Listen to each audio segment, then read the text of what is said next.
ಅಪ್ಪನಾದ ಪರಮಶಿವ ಕಣ್ಣು ತೆರೆಯಲು ಹಗಲಲ್ಲೂ ನಕ್ಷತ್ರ ಬಾನಲು ಬಿಸಿತು. ಅಪ್ಪನಾದ ಪರಮಶಿವ ಕಣ್ಣು ತೆರೆಯಲು ಹಗಲಲ್ಲೂ ನಕ್ಷತ್ರ ಬಾನಲು ಬಿಸಿತು. ಅಯ್ಯಪ್ಪ ಸ್ವಾಮಿಗೆ ಅನುಚರನಾಗಿ ನಮ್ಮ ಸ್ವಾಮಿಗಳ ಸಂಘವು ಕುಣಿದು ನಡೆದಿದೆ. ಅಯ್ಯಪ್ಪ ಸ್ವಾಮಿಗೆ ಅನುಚರನಾಗಿ ನಮ್ಮ ಸ್ವಾಮಿಗಳ ಸಂಘವು ಕುಣಿದು ನಡೆದಿದೆ.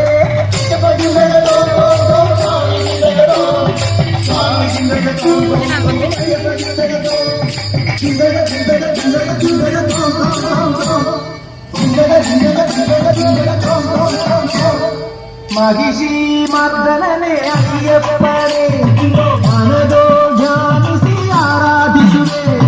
ಮಹಿಷಿ ಮರ್ದನನೇ ಅಯ್ಯಪ್ಪನೇ ಮನದೋ ಧ್ಯಾನಿಸಿ ಆರಾಧಿಸುವೆ. ಧನ್ಯ ಸ್ವಾಮಿ